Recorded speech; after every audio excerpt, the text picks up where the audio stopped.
पिछले कुछ सालों से भारतीय शेयर बाजार में एक बड़ा बदलाव चुपचाप हो रहा है।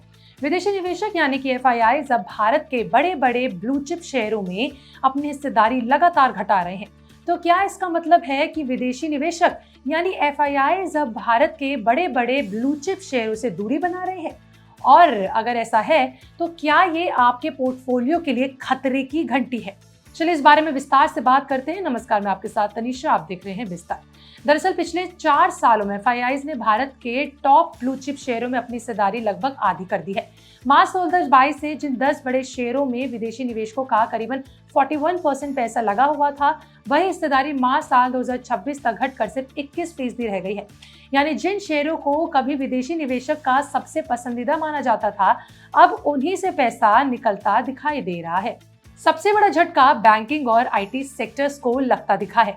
एचडीएफसी बैंक और एचडीएफसी की संयुक्त हिस्सेदारी एफआईआईज के पोर्टफोलियो में 11.6% से गिरकर 6.9% रह गई है। रिलायंस इंडस्ट्रीज में भी विदेशी निवेशकों की हिस्सेदारी लगातार घटती नजर आई। वहीं इन्फोसिस की बात की जाए तो इन्फोसिस और टीसीएस जैसी आईटी दिग्गजों में बड़ी बिकवाली देखने को मिली है। ऐसे में अब सवाल है कि आखिर एफआईआईज भारत से दूरी क्यों बना रहे हैं? इसके पीछे सबसे बड़ी वजह है ग्लोबल मनी फ्लो में बदलाव होना।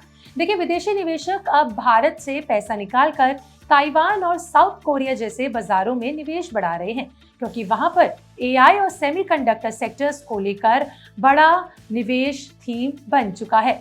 दूसरी बड़ी वजह है रुपए की कमजोरी होना। भले ही भारतीय बाजार ने पिछले कुछ सालों में रिटर्न दिए हैं, लेकिन डॉलर के मुकाबले रुपए में गिरावट की वजह से विदेशी निवेशकों का असली मुनाफा काफी कम हो गया है। उदाहरण के तौर पे देखें तो मार्च साल 2022 से अब तक निफ्टी ने रुपए में करीबन 35% रिटर्न दिया है, लेकिन इसी दौरान रुपये में लगभग 27-28% की कमजोरी आई। यानी डॉलर में एफआईआईज को बहुत कम रिटर्न मिला।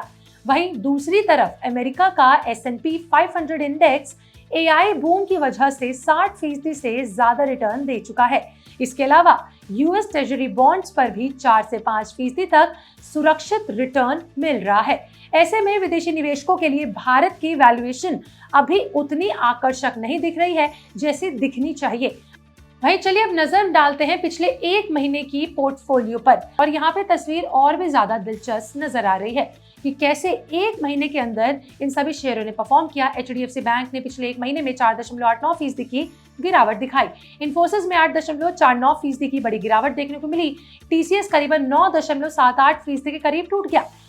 टेक महिंद्रा में 4.62% की कमजोरी रही। हिंदुस्तान यूनिलीवर में 4.15% से ज्यादा गिरावट आई, और सबसे बड़ा दबाव HCL टेक्नोलॉजीज पर दिखा, जहां करीबन 12.91% की गिरावट देखने को मिली। हालांकि एशियन पेंट्स इस लिस्ट में दूसरा ऐसा शेयर रहा जिसमें करीबन 6.06% की तेजी देखने को मिली। पहला शेयर रहा रिलायंस इंडस्ट्रीज, जिसमें 0.53% की जो है उछाल देखने को मिली, जबकि आईसीआईसी बैंक में लगभग 8.42% की गिरावट आई। यानी ऊपर बताए गए चार्ट से ये तो साफ है कि एफआईआईज की बिकवाली का असर सिर्फ 1 या फिर 2 शेयर तक सीमित नहीं है, बल्कि बैंकिंग, आईटी और कंज्यूमर सेक्टर्स तक फैल चुका है। लेकिन क्या इसका मतलब ये है कि भारतीय कमजोर हो रहा है, भारतीय बाजार जो है बहुत सुस्त पड़ रहा है? ऐसा देखिए बिल्कुल नहीं है। एक्सपर्ट्स मान रहे हैं कि एफआईआईज भारत नहीं छोड़ रहे हैं, बल्कि अपने पोर्टफोलियो को रीबैलेंस कर रहे हैं। यानी वे उन सेक्टर्स में पैसा लगा रहे हैं जहां फिलहाल ज्यादा ग्रोथ दिखाई दे रही है। अच्छी बात यह है कि हाल ही के दिनों में विदेशी निवेशकों की खरीदारी फिर से थोड़ी सी बढ़ती दिखाई दी है, यानी उसके अंदर थोड़ा इंक्रीमेंट जरूर दिखा है। इसका मतलब क्या हुआ? इसका मतलब ये हुआ कि ऐसा हो सकता है कि बड़ी बिकवाली का दौर अब धीरे धीरे खत्म होने की तरफ बढ़ रहा है। हालांकि आने वाले समय में बाजार की दिशा काफी हद तक ग्लोबल संकेतों, डॉलर की चाल, कच्चे तेल की कीमतें और एआई सेक्टर की ग्रोथ पर निर्भर करेगी। अगर आप भी एक निवेशक हैं, यानी कि आप भी एक इन्वेस्टर हैं, तो घबराने की बजाय अपने पोर्टफोलियो को समझदारी से रिव्यू करना बेहद जरूरी है, और वो ज्यादा जरूरी है क्योंकि बाजार में उतार चढ़ाव आते रहते हैं, लेकिन मजबूत कंपनियां लंबी अवधि में अवसर वापस जरूर देती है। फिलहाल आज की रिपोर्ट में बस इतना ही।